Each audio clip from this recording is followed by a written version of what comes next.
सबसे पहले इन पे ही भगवान की नजरें पड़ी। सबसे पहले इन पे ही भगवान की नजरें पड़ी। मेरी आशाओं के दीपक तुमसे ही उम्मीदें बड़ी। जाने कितनी बार, जाने कितनी बार, जाने कितनी बार जन्नत ये उतारे हैं। ये फरिश्ते जो ज़मीं पे उतरे तारे हैं। ये उतरे तारे कितने प्यारे, कितने प्यारे हैं। ये फरिश्ते जो ज़मीं पे उतरे तारे हैं।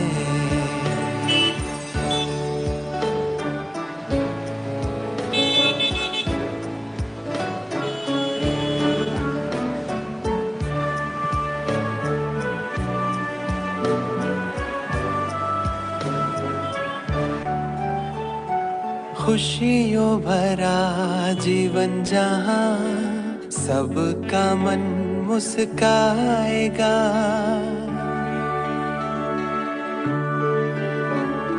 खुशियों भरा जीवन जहाँ सबका मन मुस्काएगा। कहते हैं जन्नत जिसे वो ज़मीं पर आएगा। नैनों से नव युग के, नैनों से नव युग के, नैनों से नव युग के छलकते इशारे हैं। ये फरिश्ते जो ज़मीं पे उतरे तारे हैं। ये उतरे तारे कितने प्यारे, कितने प्यारे।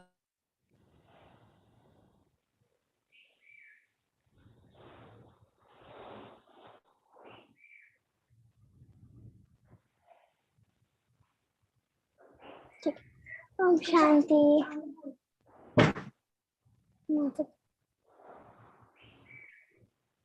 Om Shanti.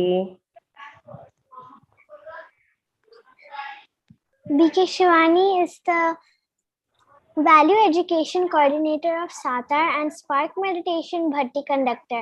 She's in Gyan since 23 years and served in Pune Main Center, and now currently giving her divine service in Satar and many other neighboring centers.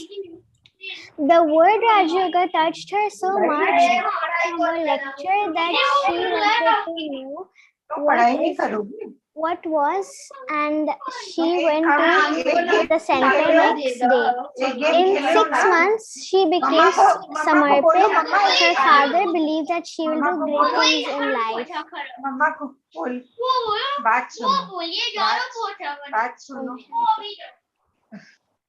ये से बोलो कि तुम्हारी बेटी मेरे को रुलाया। ओम शांति सिस्टर, बहुत बहुत स्वागत है। ओम शांति। आप शुरू कर सकते हैं। ओके।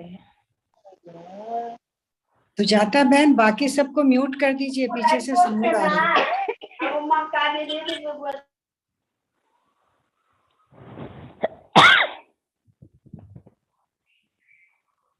ओम शांति।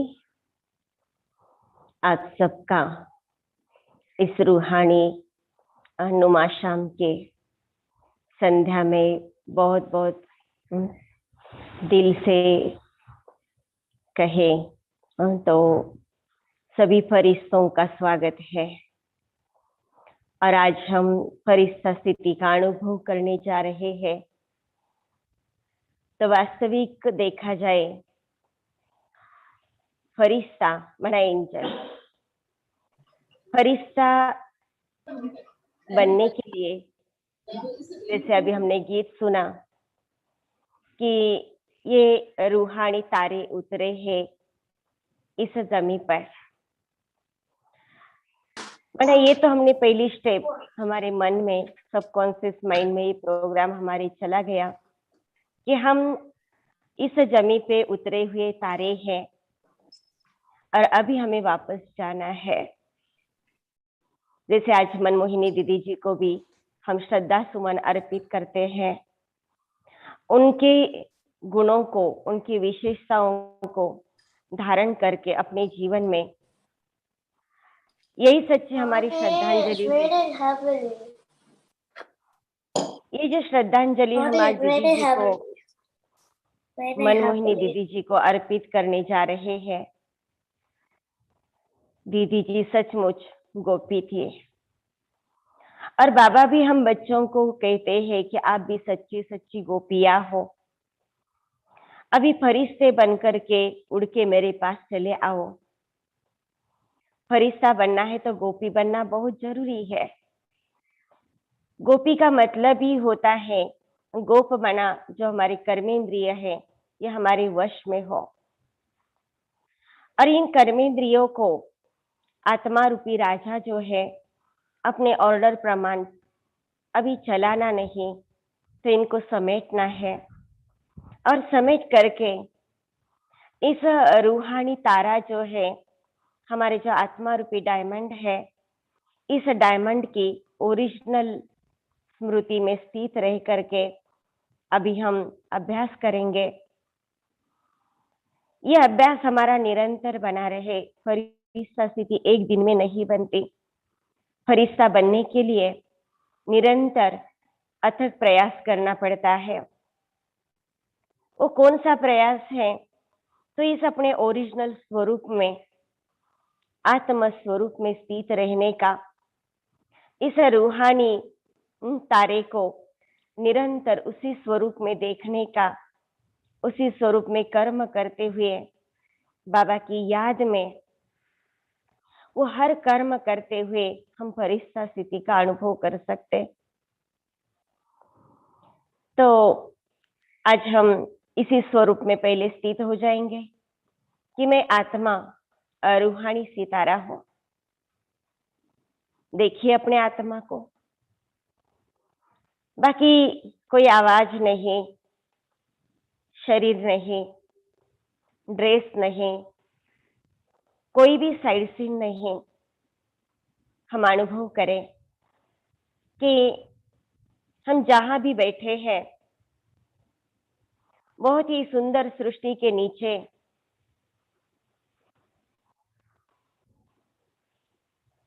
देखे अपने आप को। चारों तरफ सिर्फ प्रकाश ही प्रकाश है और बीच में मैं आत्मा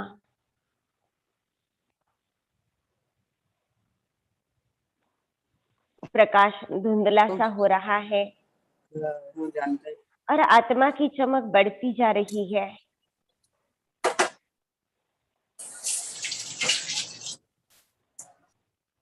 अभी सिर्फ और सिर्फ आत्मा की चमक को देखिए। एक चमकता हुआ स्टार, सिर्फ और सिर्फ में आत्मा।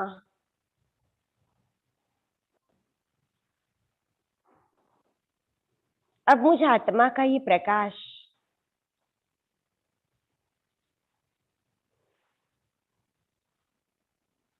इससे एक प्रकाश की काया तैयार हो रही है, बिल्कुल मेरे जैसा ही। ये मेरा प्रकाश का शरीर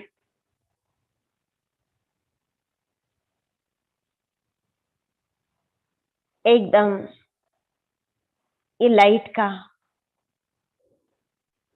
प्रकाश का शरीर है। अब मैं आत्मा अपने इस फरिश्ते स्वरूप को, इस एंजल की ड्रेस को देख रही हूं। कितना सुंदर स्वरूप है ये। उमंग उत्साह के दो पंख है, हाथ में एक स्टार है, भुरकुटी मध्य चमकता हुआ ये स्टार, ये सितारा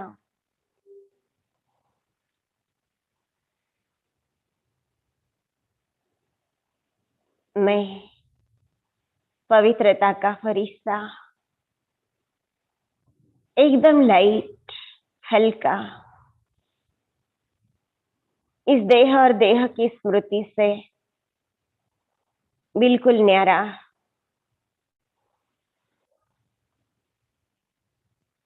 मेरी मंजिल अब मेरे सामने स्पष्ट है। अपनी इस मंजिल को मैं देख रही हूँ, सूक्ष्म वतन से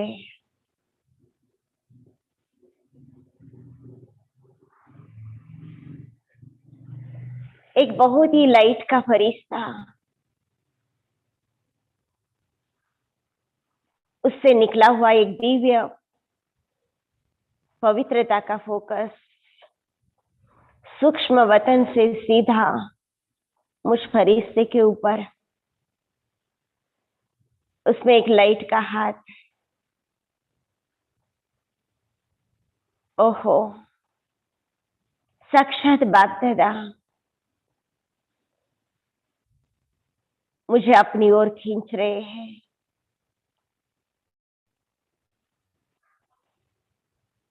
बाबा के हाथ में हाथ देकर अब मैं लाइट का फरिश्ता उड़ते जा रहा हूं, सूक्ष्म वतन में, हल्के हल्के। कितना सुंदर दृश्य है ये। सूक्ष्म वतन में मैं पवित्रता का फरिश्ता, बाप दादा मुझे दृष्टि दे रहे हैं।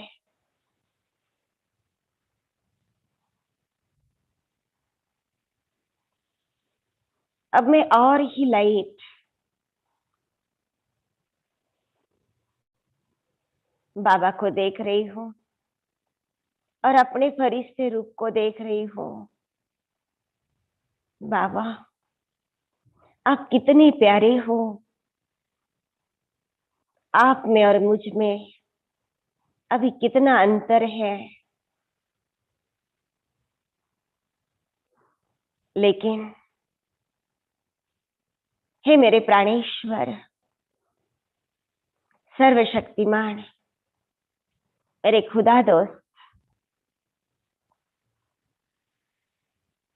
मुझे आप समान बनना ही है। आपके जैसी चमक, आपके जैसी पवित्रता की शक्ति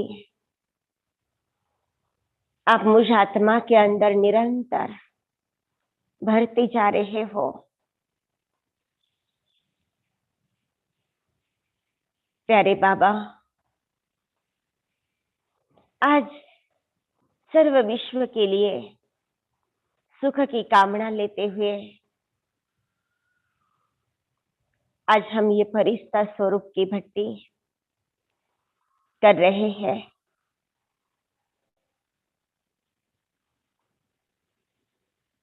देश विदेश के सभी भाई बहने, सभी फरिश्ते हम आपके सामने सभी अपने आप को बाबा के सामने देखें। अपनी वो दिव्य काया, दिव्य फरिश्ता स्वरूप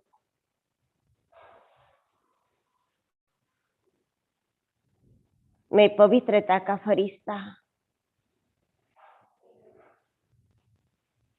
बस मैं और मेरा बाबा देखते देखते बाबा से पवित्रता की, सुख और शांति की किरणें मुझे आत्मा में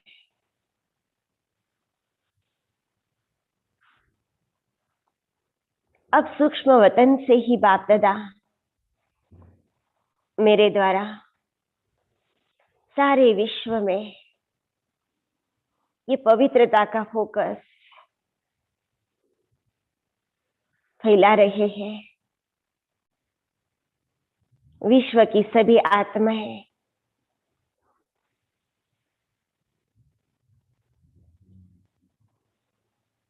परमात्मा शक्ति का अनुभव कर रहे हैं।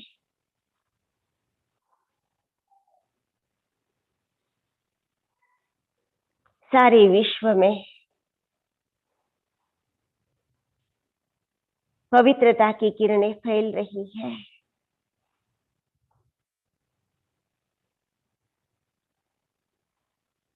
निरंतर देश विदेश में बाबा के बच्चे जहां जहां तपस्या कर रहे हैं,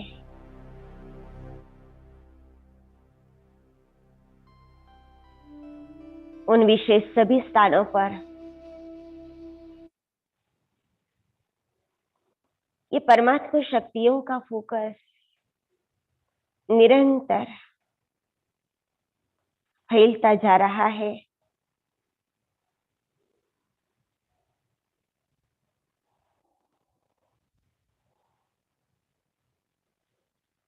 सभी आत्माएं सुख और शांति का अनुभव कर रहे हैं।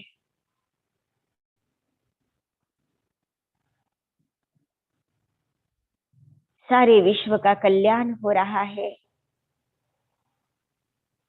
सबका कल्याण हो रहा है।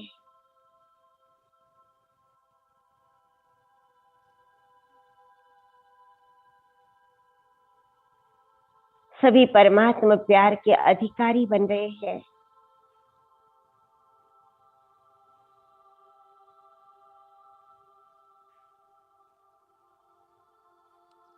सारी विश्व की आत्माएं दिल ही दिल में प्रभु प्यार के गीत गा रहे हैं।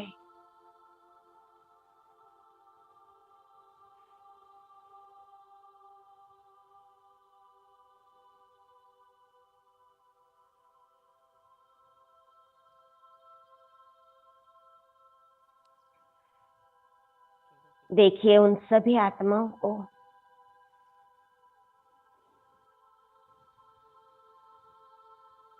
निरंतर उन आत्माओं को परमात्मा शक्तियों का फोकस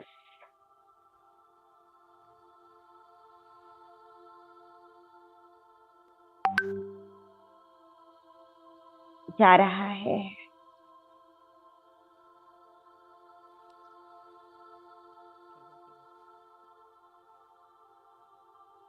मैं दिव्य अलौकिक फरिश्ता बाबा मेरे द्वारा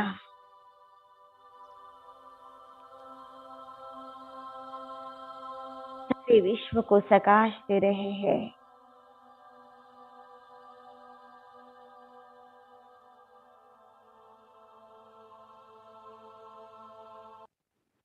सारे फरिश्ते सूक्ष्म वतन में छाए हुए हैं।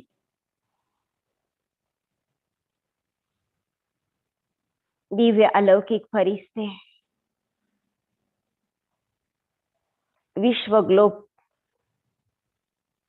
पूरा सफेद प्रकाश की किरणों से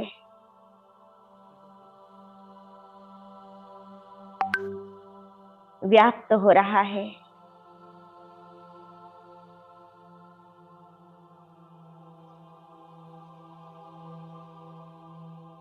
सीधा उन सभी आत्माओं तक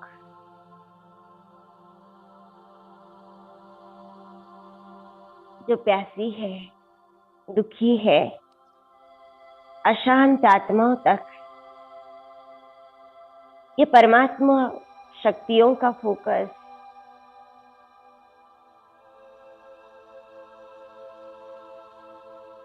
पहुंच रहा है।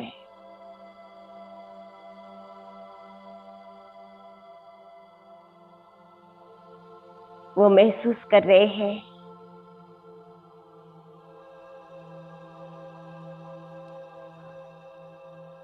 कहीं से तो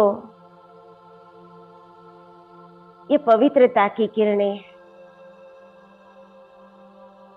सुख और शांति की किरणें आ रही है।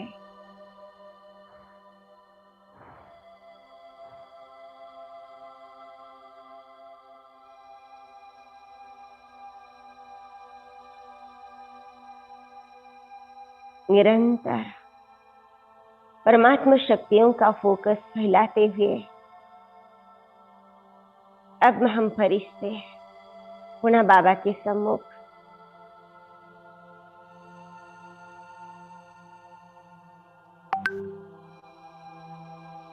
बाबा दृष्टि दे रहे हैं। वाह मेरे रूहानी फरिश्ते,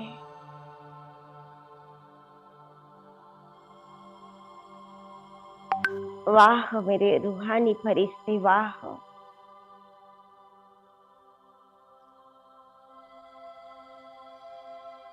रोज निरंतर इन आत्माओं तक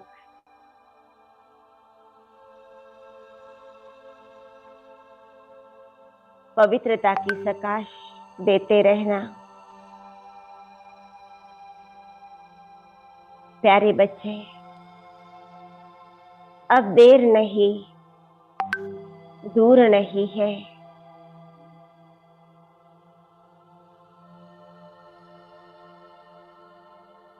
तुम्हारा लक्ष्य तुम्हारे सामने है।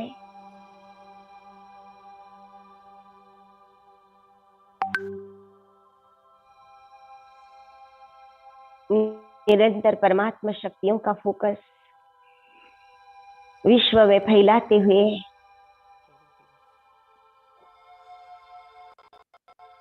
बाप दादा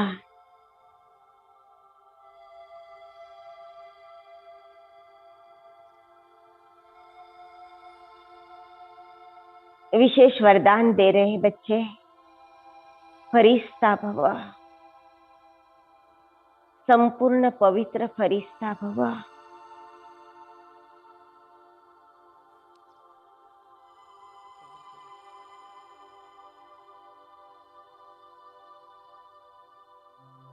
संपन्न और संपूर्ण भव।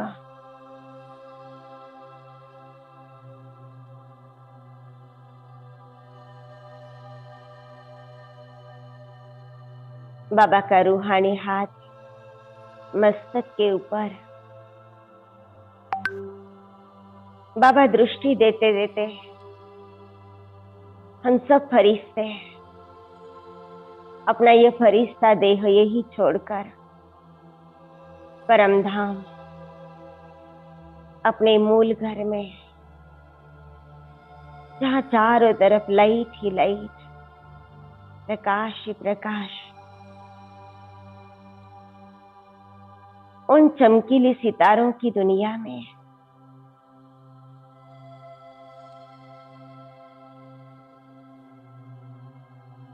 जैसे मैं आत्मा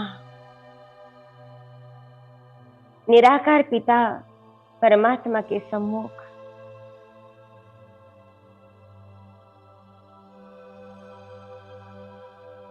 शिव बाबा से निरंतर दिव्य अलौकिक किरणें, ये पवित्रता की किरणें मुझे आत्मा पर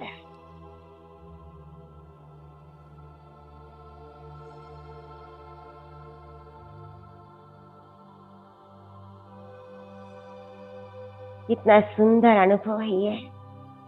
ये मेरा सत्य स्वरूप है।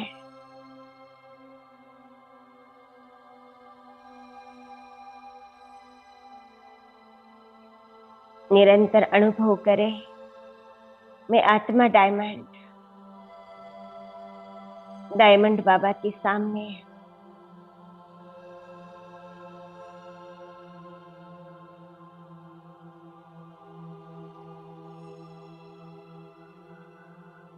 अपने आप को भरपूर महसूस करते हुए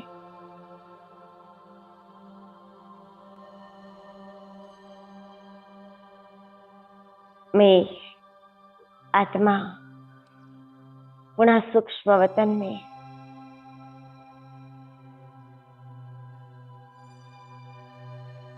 अपने सूक्ष्म फरिश्ता स्वरूप में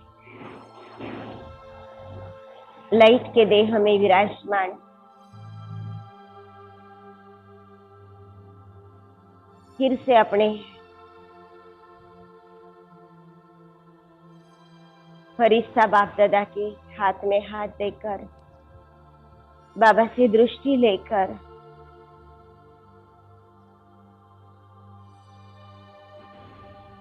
बाबा इस साकार दुनिया में भेज रहे हैं बच्चे पुनः फरिश्ता बनकर वापस आने का यह अभ्यास निरंतर करते रहना।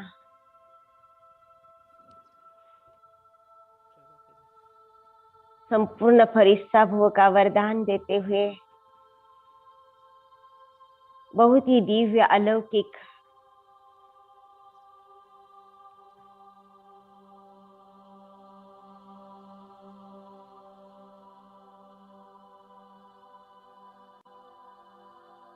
बाबा मुझ फरिश्ते को अपने गले लगा रहे हैं।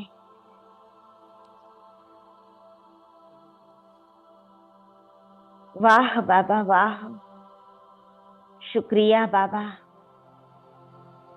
जो पाना था सो पा लिया।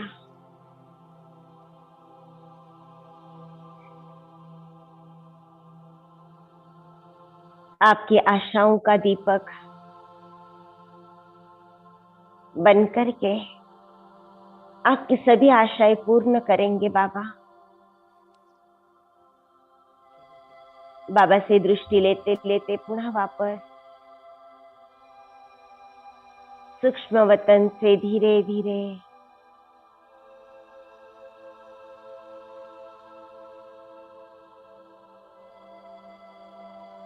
इस साकार वतन में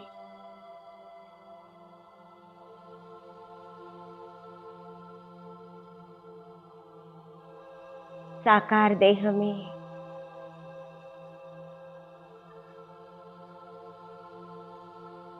ये पवित्रता का सूक्ष्म काया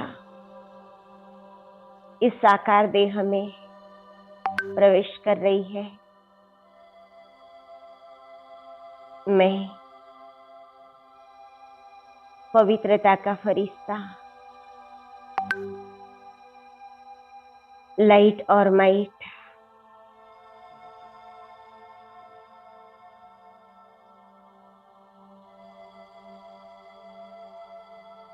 तीन मिनट तक निरंतर इसी अभ्यास में रहे। देखिए अपने भ्रुकुटी में अपने आत्मा को, इस चमकते हुए डायमंड को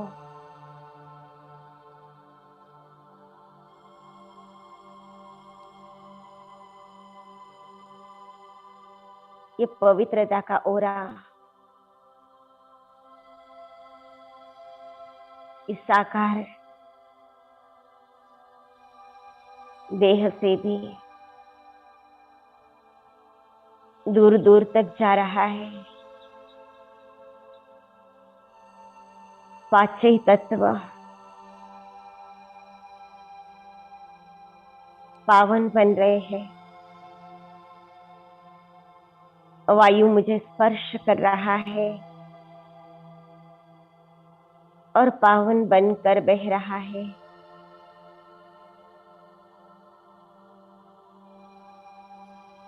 पानी की लहरें मेरे पांव को स्पर्श कर रही है।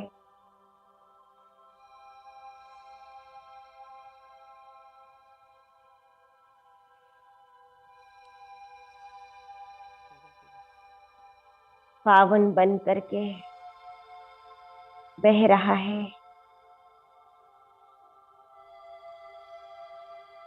अग्नि भी पवित्र बन रही है।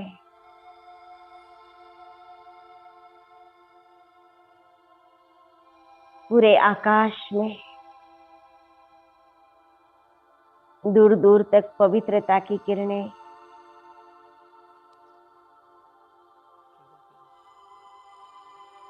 आकाश तत्व को भी पावन बना रहे हैं।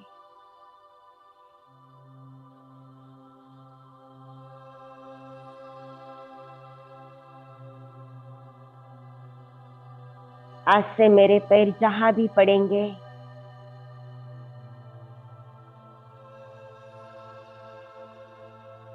ये धरती भी पावन बन रही है।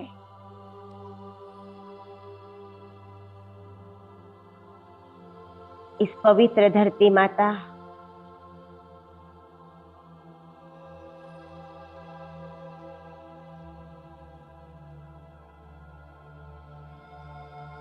उसकी पवित्रता बढ़ती जा रही है।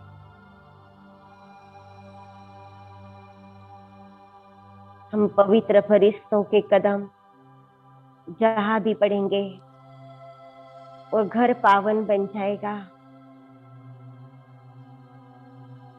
वायुमंडल पावन बनेगा। सभी आत्माएं सुखी होगी। शांति और प्रेम का अनुभव करेगी।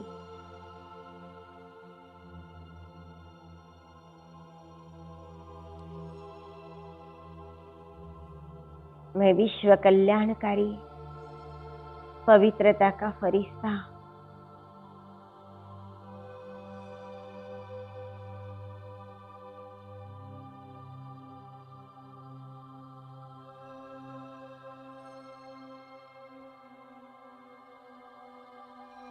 दोनों भ्रुकुटी मध्य विराजमान।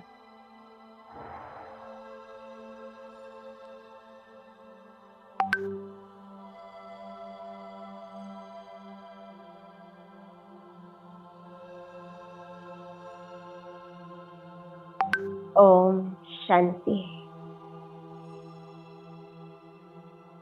ओम शांति।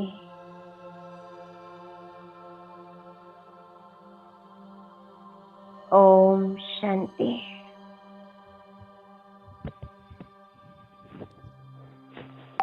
ओम शांति।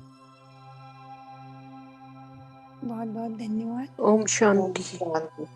बहुत आनंद आया। आप हमारे साथ आपका एक्सपीरियंस शेयर कर सकते हैं 10-15 मिनट। बहुत प्रसन्नता का अनुभव हुआ। शुक्रिया। रोज ऐसे अनुभव करना है। बाबा का शुक्रिया है।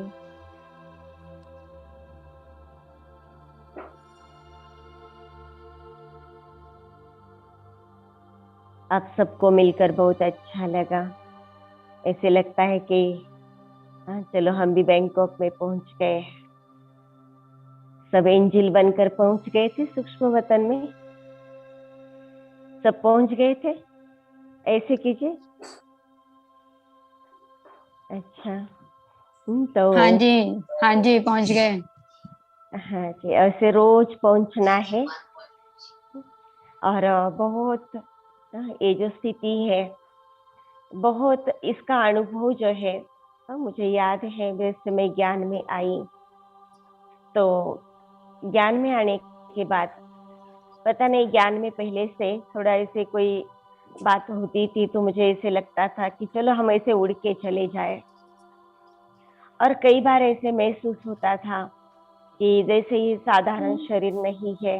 ओम शांति। सभी एक मिनट सिस्टर, सभी अपना वीडियो ओपन कर सकते हैं। अगर आपको पसंद है तो वीडियो ओपन कर सकते हैं। शुक्रिया।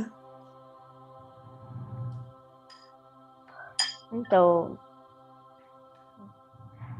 बहुत ही आप सबको बहुत थैंक्स पहले कि आपने मुझे आपके साथ मिलने का और ये अनुभूति करने का भी एक गोल्डन चांस दिया। और मैंने अभी थोड़ा सा अपना अनुभव सुनाती हूँ। बहुत सुंदर बाबा ने अनुभव कराए। जैसे ज्ञान में आए तो लौकिक परिवार ज्ञान में नहीं था। हमारे गांव में एक प्रवचन चल रहा था मंदिर में और उस प्रवचन में मना गांव में जैसे गांव का पुनरुद्धार है ना, उस गांव में पहले क्लास चलता था, लेकिन कुछ कारण से फिर बंद हो गया। अभी वहां पर कोई स्टूडेंट नहीं थे, तो वहां की जो बहनें थी, जो दीदियां थे, उन्होंने सोचा कि इस गांव का हम पुनरुद्धार करें। तो उसके कारण एक प्रोग्राम रखा था, और वो हमारे घर के सामने ही मंदिर है, उस मंदिर में वो प्रोग्राम था। हम ज्यादा करके ऐसे कभी बाहर नहीं जाते थे, लेकिन प्रवचन कीर्तन जो होता था बहुत अच्छा लगता था, इसलिए हमने जैसे वो आवाज कानों में सुनाई दी, तो गैलरी में जाकर ऐसे चावल चुन रहे थे, चावल साफ करते करते वो सारा सुन रहे थे। तो अचानक एक जो बड़ी दीदी थे, नारायण गांव के संगीता दीदी थे, तो उन्होंने एक बहुत सुंदर गीत गाया, और उसके बाद उन्होंने कहा कि कल से यहाँ पर 7 दिन का राजयोग का कोर्स शुरू होगा। ये राजयोग शब्द इतना दिल को भाया कि इसी की मैं मना जैसे इसको ही ढूंढ रही थी, और ये मेरे कुछ तो अपना, ये अपना है मेरा। तो ये सोच करके हम गए। जैसे हम दूसरे दिन गए, तो वहां पर वो दीदी आए और उन्होंने ज्ञान सुनाना शुरू किया। तो सबसे पहले दिन मैंने उनको प्रश्न पूछा कि ये जो देवताएं हैं, इनके माँ बाप की पूजा क्यों नहीं होती? ये जो देवताएं हैं इतने सुंदर कैसे हैं, इतने गुणवान इनको किसने बनाया? पहला ही प्रश्न पूछा उनको। तो उन्होंने भी ज्ञान के हिसाब से जवाब दिया। आज मुझे वो जवाब याद नहीं है, लेकिन फिर दूसरे दिन भी गए, सुनने को बहुत अच्छा लग रहा था। ऐसे लगता था अपना सब कुछ यहाँ पर ही है, घर में कुछ नहीं है। और तीसरे दिन गए, चौथे दिन माया आ गई, तो हमें घर से परमिशन नहीं मिली जाने के लिए। फिर चुपके से जाते थे। जैसे प्रवचन शुरू हो जाता था, तो हमारी घर में लौकिक जो भी सेवा होती थी, तो दोपहर 12 बजे वो 11 साढ़े 11 बजे वो आते थे, और 12 बजे तक वो क्लास चलती थी। तो फिर उनके साथ बातें करते, कभी कभी 12:30 भी होते थे। और हमको ऐसे वहां पर एक रिवर मना नदी थी, तो उस पर हम कपड़े लेकर जाते थे धुलाई करने को। तो हमारी माताजी ने कहा कि आप वहां पर जाएगी, और 1 बजे आप इतनी धूप में जाएगी वहां कपड़े धुलाई करने, तो उससे तो अच्छा है वहां नहीं जाना है। फिर ऐसे 2-3 दिन सुना, फिर बाद में लास्ट के दिन कभी थोड़ा बहुत सुना, और फिर चुपके से आते थे, बाल्टी उठा के फिर जाते थे। तो ऐसे ही इस प्रकार से ज्ञान तो पूरा सुनने को नहीं मिला था, लेकिन जैसे वो जो क्लास में भाई बहन जाते थे, वो आते जाते कहते थे दीदी आओ ना, अभी मुरली शुरू हो गई, आप आओ। तो हमें तो मुरली क्या है वो भी पता नहीं था, लेकिन वो बुलाते थे इतने प्यार से, तो जाते थे। फिर कोई ना कोई भाई बहने आकर के मुरली सुनाते थे, तो बड़ा अच्छा लगता था दिल को, और इतना फ्रेश लग रहा था। उसमें से अचानक फिर से माया आ गई। जैसे ही घर में हमारी माताजी की हमारी बातचीत चलती थी, तो वो कोई कुछ बात कहते थे, तो मैं उनको ज्ञान की तरफ माना ज्ञान के हिसाब से सुनाती थी। तो उनको लगा ये तो कुछ अलग ही बात करती है। तो उसने कहा कि तुम वहां जाती हो ना, तो ये अच्छा नहीं है। हाँ, तो वहां जाने के कारण तुम बहुत ज्यादा बात करने लगे, अभी नहीं जाना है। तो हमने कहा ठीक है बाबा, ये आत्मा नहीं कहती तो नहीं जाएंगे। हाँ, जब ये खुद अपने दिल से कहेगी कि हाँ तुम्हें जाना है, ये खुद कहेगी तभी मैं आऊंगी, तब तक मैं नहीं आऊंगी। ऐसे करते करते 1 मास चला गया होगा, 1-1.5 मास। फिर अचानक एक दिन ऐसा हो गया कि मुझे कोई याद स्मृति ही नहीं रही। जैसे माताजी ने कहा कि आप चाय बनाओ, तो चाय बनाने के लिए तो गए तो उसमें दूसरा ही कुछ ये डाल दिया। तो फिर मैंने उनको कहा कि देखो मेरी कोई दिल नहीं है अभी कोई काम करने की, मुझे कुछ समझ में नहीं आ रहा है मुझे क्या हो रहा है। मैं चाय भी बना नहीं पा रही हूँ। उन्होंने कहा ठीक है फिर भोजन बना देना। मैंने कहा भोजन क्या बनाऊंगी? भोजन बनाऊंगी तो और कुछ उल्टा सुल्टा हो जाएगा। इसलिए फिर हमने कहा कि कहा फिर चलो टीवी देखो, तुमको टीवी देखना बहुत पसंद है। हमको बहुत टीवी इतना प्यारा था कि चावल लेके जाते थे टीवी के सामने बैठते थे, आटा गूंदना था वो भी टीवी के सामने, हर कर्म करने के लिए टीवी चाहिए। तो जैसे ज्ञान में जा रहे थे तो टीवी छूट गया था। फिर उन्होंने कहा अच्छा तुम टीवी देख लेना। मैंने कहा मुझे टीवी भी नहीं देखना है। तो आज मेरा दिल नहीं है, पता नहीं ऐसे क्या हो रहा है कि मैं कुछ भी कहीं भी मेरा मन नहीं है।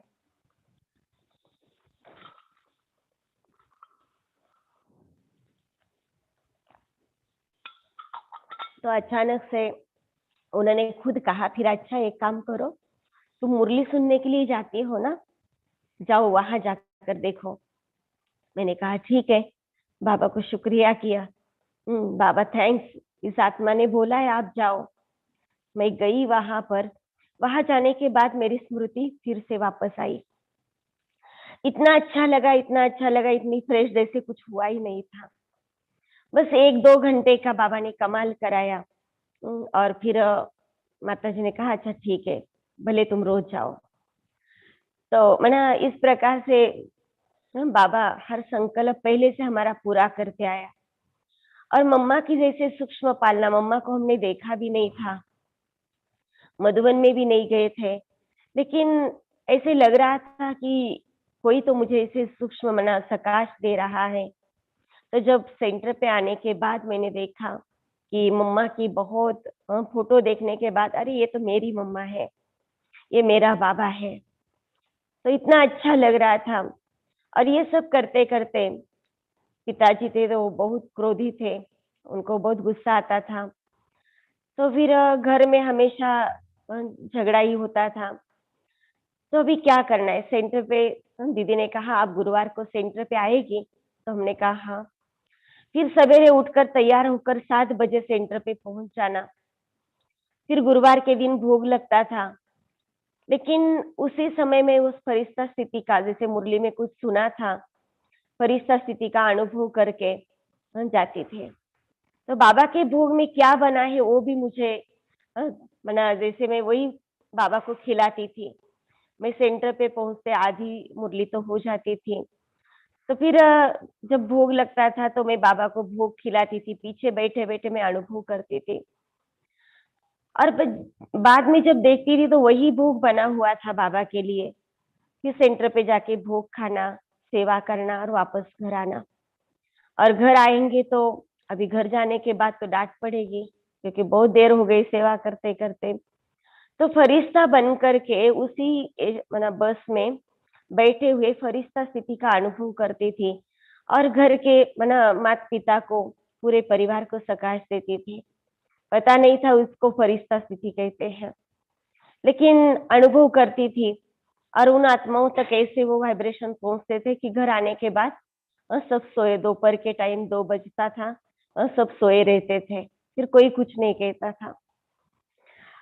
उसके बाद का जब अनुभव है, जब सेंटर पे आए, सेंटर पे आने के पहले भी बहुत सारे ऐसे पेपर आए, लेकिन वो पेपर नहीं थे। आज मैं सोचती हूँ मेरे लिए वो गोल्डन चांस थे। एक एक ऐसा सुनहरा पल था मेरे लिए, क्योंकि उसके कारण मैंने तपस्या मेरी बढ़ती गई।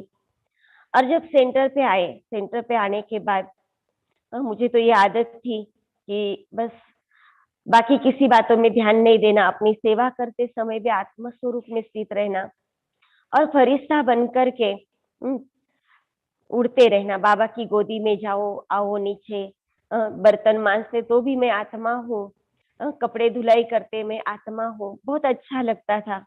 कभी कभी ऐसे लगता था कि ये शरीर जैसे ऐसे अलग छोटा छोटा ये हो रहा है, इसे मिट्टी में मिल रहा है और बस मैं एक स्टार चमकता हुआ ऊपर जा रही हूँ बाबा के पास। बहुत अच्छे अच्छे अनुभव होते थे। उसमें एक माता आई सेंटर पे, उसने कहा दीदी आप मुझे दृष्टि दे दो। कहा मैं तो दीवार में भी चढ़ जाती हूँ, ऐसे प्लेन दीवार पे भी चढ़ जाती हूँ, मेरे अंदर बहुत शक्ति है, लेकिन आज मुझे आपकी दृष्टि चाहिए। अभी मुझे मालूम नहीं था कि इसको दृष्टि क्यों चाहिए। तो मैंने बाबा को कहा कि बाबा इस आत्मा को दृष्टि चाहिए, आप दृष्टि देनी है आपको इसको। तो मैं अपने ही उसी स्वरूप में, आत्म स्वरूप में स्थित रह के जैसे वो दृष्टि लेती रही तो उसके आंखों से पानी आने लगा। उसने कहा बस करो अभी। तो मैंने कहा क्यों, क्या हो गया? कहा आज तक ऐसे कभी नहीं हुआ कि मैं तो पूरी दीवार चढ़ जाती थी, मैं जो दिल में आए वो करती थी, लेकिन आज मेरी आंखों से पानी क्यों आ रहा है? मैंने कहा देखो भगवान आपको दृष्टि दे रहा था, मैं नहीं दे रही थी।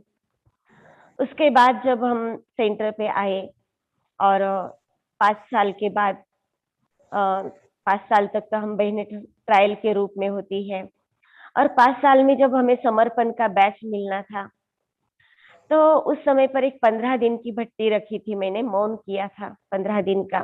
मुझे मौन बहुत अच्छा लगता था, किसी से ज्यादा बात नहीं करना, अपने आप रूप में स्थित रहो, अपने जो सेवा मिलेगी वो करने है, जो भी ऐसे नहीं कि ये सेवा मुझे ना नहीं बोलना है। ये मुरली में सुना था कि कभी भी ना नहीं कहना है। मम्मा की विशेषता में सुना था, हाजी का पाठ मम्मा का पक्का था। मम्मा मुरली सुनती थी तो ऐसे जो जो मम्मा की विशेषता सुनती गई तो मैं उसको एक्सेप्ट करने की कोशिश कर रही थी। और जैसे मैंने संकल्प किया कि बाबा मुझे बैच मिलेगा, ये बैच मुझे बाबा आपके रथ से, आपके हाथों से मुझे लगवाना है। इसके लिए हमने बहुत अच्छा मना 15 दिन बस एक ही संकल्प में, ज्यादा कुछ ये नहीं किया, किसी से बात नहीं करना, बस बाबा की लगन में मगन रहते थे। हमारी भर्ती हुई और बैच अभी मिलने वाला था, तो एक बहन आई और रतन मोहिनी दादी जी बैच दे रहे थे, तो उस बहन को बैच लगाया दादी ने और कहा दादी इसको भी लगाओ। दादी जी ने कहा देखो अभी तो भीड़ लग जाएगी, अभी इसके पीछे इतनी सारी बहनें हैं, 150 बहनें थी, सॉरी 250 बहनें थी। कहा तो ये 250 बहनें इसके पीछे अभी लगी है, तो ठीक है आप सेंटर पे जाकर के अपनी बहनों से लगा देना। लेकिन मैंने संकल्प किया बाबा कुछ भी हो जाए मुझे आपके रथ से, आपके हाथों से ही बैच लगवाना है। तो फिर हम ऐसे ही जा रहे थे तो एक बहन मिली, उसने कहा दीदी हमारे से बात क्यों नहीं कर रहे? हमने कहा नहीं, उसको लिख के दिया कि मेरा मौन है, जब बैच लगेगा मुझे गुलजार दादी जी के हाथों से ही बैच लगवाना है बाबा के रथ से, और जब तक ये बैच नहीं लगता तब तक मेरा मौन नहीं छूटेगा। उसने कहा कोई बात नहीं, इतनी सी बात है, चलो मैं आपको दादी से मिलवाती हूँ, लेकिन उसके पहले आपको हमारे हाथ की चाय पीनी पड़ेगी। मैंने कहा ठीक है। फिर उन्होंने चाय बना के वहां पर मधुबन में हमको चाय पिलाई और क्लास में जाकर बैठ गए, क्योंकि उसने कहा अभी तो बहुत भीड़ होगी दादी जी के पास। हमने कहा कोई बात नहीं, चलो क्लास में बैठते हैं। और बाबा से दृष्टि ले रही थी, क्लास चल रहा था।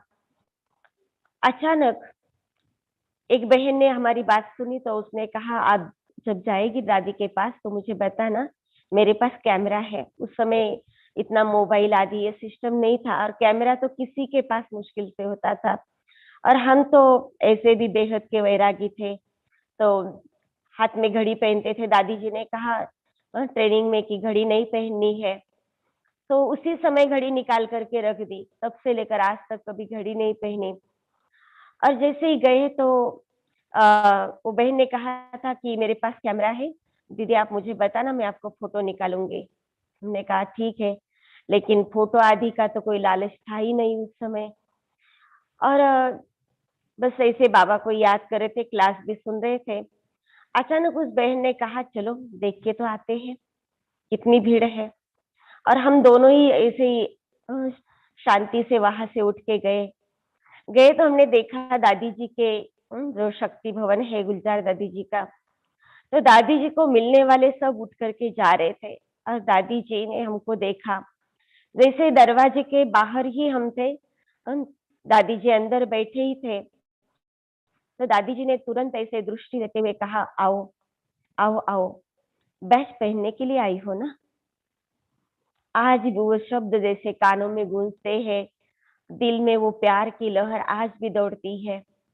इतना अच्छा दादी जी ने हमको अपने पास में बुलाया और वो बैच दादी जी ने हमको लगाया और इतना टोली दादी ने इसे मुख में पेड़ा खिलाया। और वो दिन आज तक हम कभी भूलते नहीं है और इसलिए तपस्या से हम कभी दूर भी नहीं जा सकते। उसके बाद 2-3 बार ऐसे हुआ कि दादी जी को मिलने के लिए सभी बहनें जाती थी, हमको पता भी नहीं चलता था।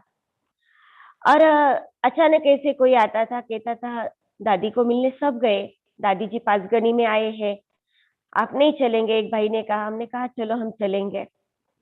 तो जैसे हम जा रहे थे तो उसने कहा, अभी देखो 1:30 बज गए, अभी तो दादी जी का आराम करने का समय है, आप एक काम करना, चलो हम जाकर महाबलेश्वर जाके आते हैं। मैंने कहा, महाबलेश्वर क्या देखना है? हम तो दादी को मना बाबा को मिलने आए, बस एक ही धुन है यही, जब दादी जी मिलेंगे, दादी जी से दृष्टि मिलेगी, दादी जी को मिलना मना बाबा का मिलना है, ये जब तक नहीं होगा तब तक हमें कहीं नहीं जाना। ऐसे कहते कहते बस गाड़ी से नीचे ही उतर रहे थे तो दादी जी सामने से आ रहे थे। दादी जी को ऐसे बाहर बिठाने के लिए पासगनी में, जहां पर दादी जी रुके थे, और जैसे दादी जी ने हमने देखा तो उसी समय भी दादी जी ने हमको इतना प्यार से अपने नजदीक बुलाया, आओ पुणे से आई हो ना, पुणे से आई हो, ऐसे कह करके दादी जी ने बहुत प्यार भरी दृष्टि दी। और टोली भी अपने हाथ से हमको खिलाई और दादी जी के साथ फोटो भी हमने निकाली। तो एक भाई ने कहा, चलो हम दादी जी के साथ आपकी फोटो निकालते हैं। तो वहां पर जो बड़ी बड़ी दीदियां थी, कह रही, अरे आप बहुत भाग्यवान हो, दादी जी आज तक इतना नजदीक से किसी को नहीं मिले। मना ये मेरा परम सौभाग्य रहा। रतन मोहिनी दादी जी भी अभी जिस स्थान पर मैं रहती हूँ, इस वाठार किरोली, एक छोटा सा गांव है, बाबा की एक छोटी सी बगिया है, तो इसका दादी जी ने भूमि पूजन दादी जी के हाथों से हुआ, सूरज भाई के हाथों से इसका उद्घाटन हुआ। आज देखते देखते ये जो बाबा की फुलवाड़ी है ये खिलती जा रही है। ऐसे कई सारे अनुभव है। एक छोटा सा अनुभव शेयर करना चाहती हूँ। जो हम फरिश्ता स्थिति का अनुभव करते, उसके पहले एक अशरीरी स्थिति है। तो जानकी दादी जी के साथ का ये अनुभव था। हम मधुबन में गए थे भट्टी के लिए, सारे परिवार को लेकर के, और वहां से वापस आ रहे थे तो हमको मैसेज दिया गया कि पुणे में दादी जी आ रहे हैं, जानकी दादी जी, और सभी परिवार को लेकर के वहां आना है। तो जैसे हम वहां पर गए और मन में एक संकल्प किया, भट्टी में तो बहुत अच्छे अच्छे अनुभव किए थे, दादी जी के क्लास सुनते ही जैसे ऐसे लग रहा था कि हमारा हमारा जीवन कि बहुत बस दादियाँ इतना ज्ञान रत्नों से श्रृंगारते थे। और जैसे हम पुणे में दादी जी को मिलने के लिए गए, दादी जी के क्लास के बाद, तो एक संकल्प किया था मन में, बाबा आज मुझे अशरीरी स्थिति का अनुभव करना है। लेकिन स्थूल में तो हमारे पुणे के जो उस समय पर सुंदरी दीदी जी थे, तो दीदी जी को भी ओम शांति करना है, क्योंकि वो दादी जी के बाजू में ही थे।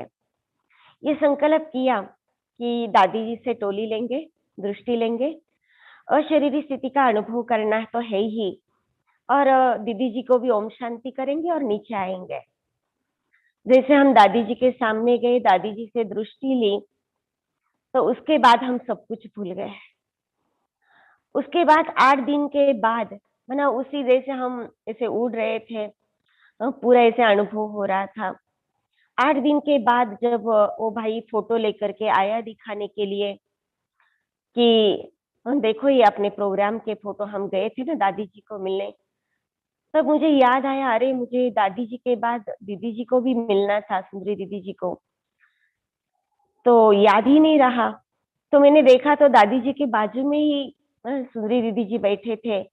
लेकिन दादी जी की दृष्टि जैसे ही पड़ते ही वो जो अनुभव था अशरीरी स्थिति का, तो ये मेरा परम सौभाग्य रहा। कभी दादी जी के, रतन मुनि दादी जी जब यहाँ महाराष्ट्र में आए थे, तो दादी जी के भोजन की जो सेवा थी, तो दादी जी का भोजन टेस्ट करने की सेवा भी हमें मिली थी। ऐसे बाबा कई बार गोल्डन चांस देते गए और ये फरिश्ता स्थिति का या अलग अलग योग की स्थितियों का अभ्यास करने के लिए कई स्थानों पर जाना भी हुआ। और ये मेरा परम सौभाग्य है। मैं अनुभव नहीं कराती हूँ, बल्कि बाबा ही मुझे अनुभव कराते हैं और आप सबको भी अनुभव कराते। कितने भाई बहनों को आज तक बाबा ने निमित्त बनाया, हमने तो कुछ नहीं किया। करण करण हर बाबा ने ऐसी ऐसी सेवाएं करवाई। आज भी मुझे हमेशा कई भाई बहने कहते हैं, दीदी आपने जो संकल्प किया वो पूरा नहीं होगा, ऐसे होगा ही नहीं। तो रियल में कई बातें ऐसी हुई।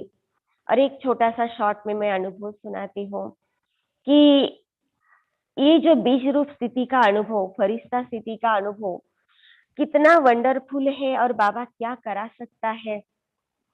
बस इसके लिए हमारे अंदर 2-3 बातें हमें धारण करनी चाहिए। कोई भी हो, हमें क्षमा करना है। कहा जाता है देवता जो होते हैं, मराठी में उसके एक कहावत है, दया क्षमा शांति तेथे देवाची वस्ती। माने जो देवता होते हैं वो हमेशा सबको क्षमा करते हैं। हमारे जीवन में ऐसी कितनी भी आत्माएं आई तो वो हमें दुख देने के लिए नहीं आई, वो तो अपना हिस्सा पूरा करने के लिए आई, लेकिन साथ साथ हमारे लिए वो गोल्डन चांस लेके आई कि हम हमारी तपस्या जो है उसी कारण बढ़ती है। इसलिए उन सभी आत्माओं को हमेशा हम थैंक्स देते हैं और थैंक्स देते रहते हैं। तो सबको हमेशा थैंक्स देना है, प्रकृति को भी थैंक्स देना है, सारी विश्व की आत्माओं को जिन्होंने सुख दिया उनको भी थैंक्स, और जिन्होंने दुख नहीं बल्कि तपस्या का गोल्डन चांस दिया उनको भी थैंक्स देना है। कोई हमारा शत्रु नहीं, सब हमारे बाबा के बच्चे हैं। हम सब आत्माएं एक पिता के बच्चे हैं और बेहद विश्व कल्याण की भावना हम अपने मन में रखें, सबको क्षमा करते चले और साथ साथ जितना भी जब भी चांस मिले दुआओं का खाता हमेशा जमा करते रहे। तो हमने ये दुआओं का खाता क्या कमाल करता है, और ये भी बाबा की कमाल थी। जब एक ऐसा प्रकृति का बना शरीर का पेपर आया तो बाबा को कहा कि बाबा अभी हम तो तैयार हैं, एक तो आप लेके जाओ या तो ये जो पेपर है हिसाब किताब है ऐसे चुक्त कराओ जैसे घी से बाल निकल जाता है। तो मैंने देखा कि ऑपरेशन था, एक छोटा छोटा सा ही कहेंगे उसको, क्योंकि अभी तो बड़ा नहीं लग रहा है लेकिन सबको बड़ा लग रहा था। और बाबा को कहा कि हम तो तैयार है दोनों चीज के लिए, अगर आपको हमारे से सेवा करानी है तो भले ही आप जैसे मक्खन से बाल निकलता है ऐसे इसको पूरा कराओ, या तो फिर हम आपके साथ आने के लिए तैयार हैं। तो हमने देखा इतनी बड़ों की दुआएं, दादियों के जो वरदान मिले थे उन्होंने इतना अच्छा काम कराया। तो वो डॉक्टर भी देखते थे तो हैरान होते थे और ऐसे ही बना वो पेपर चुप्त हो गया। लेकिन ऑपरेशन में जाने के लिए हम सेंटर पे बैठे थे, बॉम्बे के एक सेंटर में, कानों से मुरली सुन रहे थे, बाबा के कमरे में बैठकर मुरली सुन रहे थे और हम वहां थे ही नहीं। पता ही नहीं था शरीर है या नहीं है, बस एक जैसे छोटा बच्चा अपने पिता की गोदी में बैठ जाता है ऐसे बाबा हमें सूक्ष्म वतन में लेके गए। सिर्फ कानों से बाबा के महावाक्य सुनाई दे रहे थे और वो महावाक्य सुनते सुनते ऐसी स्थिति बन गई जैसे मेरा कुछ है नहीं, मेरे साथ कोई तो है और उसका कुछ तो होने वाला है, ऑपरेशन आदि जो भी होगा। सभी फोन आते थे तो मैं इतना हंस के उनको जवाब देती थी और वो डॉक्टर को कहा मुझे क्या हुआ है, चलो मैं आपके साथ आती हूँ। उन्होंने कहा नहीं नहीं ऐसा नहीं करो, हमारे जो कुछ रूल्स होते हैं उसको थोड़ा फॉलो करना पड़ेगा। तो मैंने देखा कि वहां से बाहर भी आए तो ऐसे लगा कि बस बाबा ने एक नई जीवन दे दी और वो नई जीवन शायद वो जीवन के कारण ही आज हम आप सबसे भी मिल पा रहे हैं। और बड़ों की इतनी दुआएं वो दुआओं के कारण वो पेपर कैसे पास हुआ वो भी पता नहीं चला। तो प्यारा बाबा, मीठा बाबा, बस कुछ भी नहीं करना है, इसके लिए मुश्किल तो कुछ भी नहीं है। बाबा की रोज की मुरली प्यार से सुने, रोज अमृत वेला इतना है कि अटेंशन से, अलबेलापन से नहीं। आज भी बाबा ने कहा हमें अलबेला नहीं बनना है, बस जैसे ही संकल्प करे मुझे इतना ही घंटा नींद करनी है, बस उसके बाद अपने आप आँख खुल जाती है, बाबा जगा लेता है और इतने फ्रेश हो जाते हैं जैसे, और बाबा अनुभव कराता है। खाली हमें ये अनुभव करना है कि जो बाबा रोज अभ्यास देते हैं, बहुत प्यार से मुरली सुननी है, और केवल सुननी नहीं तो सुनते सुनते उसको अपना बनाना है। और जो मुरली से मक्खन निकलता है उसके आधार से पूरे दिन ऐसे लगता है जैसे झूले में झूलते हैं। और नुमा शाम का योग जैसे दादी हमेशा कहते थे, तो आजकल मैं थोड़ा प्रकृति के साथ नुमा शाम का योग करती हूँ, बहुत अच्छा लगता है, क्योंकि ये 5 तत्व जो है इनके साथ हमारा बहुत क्लोज रिलेशन है। और इन 5 ही तत्वों को नेचुरली और इनकी दुआएं भी हमें मिलती है। इनके साथ बात करना, इनके साथ बैठना, इनको सकाश देना, ये बहुत अच्छा माना। ये जो विधियां है, छोटी छोटी युक्तियां है, बस इसके आधार से और आत्म स्वरूप में स्थित होना जैसे एक हॉबी बन गई है। तो आप सबका भी बहुत बहुत शुक्रिया। अनुभव तो बहुत सारे हैं, बताने के लिए बैठेंगे तो सारा दिन भी कम पड़ जाएगा। इतने सारे बाबा ने इन 23 साल में अनुभव कराए, और बाबा ने ऐसे लग रहा है जैसे बस कुछ भी नहीं, हम कुछ कर ही नहीं रहे, सब कुछ बाबा कराता है, चाहे कुछ भी हो। लेकिन बाबा हर पल बाबा के साथ का अनुभव करना है, करते रहना है। और आप सबको भी यहाँ सेंटर देखने के लिए आप सबको निमंत्रण है। जब भी आप महाराष्ट्र में आएंगे, इंडिया में आएंगे, जरूर आप आइए। और बाबा की गांव का एक छोटा सा ये जो बगीचा है, इस फुलवाड़ी को देखने के लिए आप सबको हार्दिक निमंत्रण है। और सुजाता बहन, प्रज्वल और वो छोटी नन्हा सा हमारा फरिश्ता, उन सबको और आप सबको भी बहुत बहुत थैंक्स। आपकी सेवा का चांस आपने हमको दिया। ओम शांति।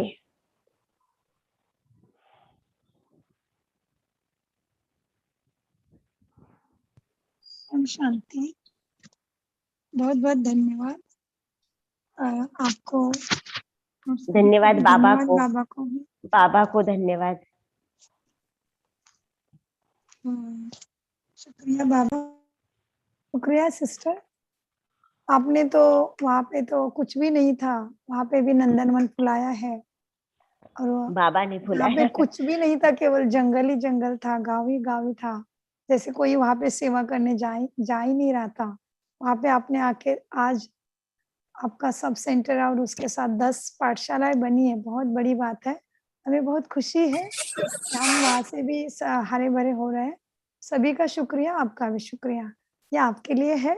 आज उत्कर्षा ने आपका स्वागत किया था और बहुत, उसका भी बहुत करते थैंक्स, हैं। उसका बहुत अच्छा है किया उसने। जल्दी मिलती है। ओम शांति। शुक्रिया ओम बाबा। शांति। 2 मिनट बाबा ओम को याद शांति। करेंगे। बहुत अच्छा लगा। ओम शांति। बहुत ही ओम अच्छा लगा। शांति। ओम शांति।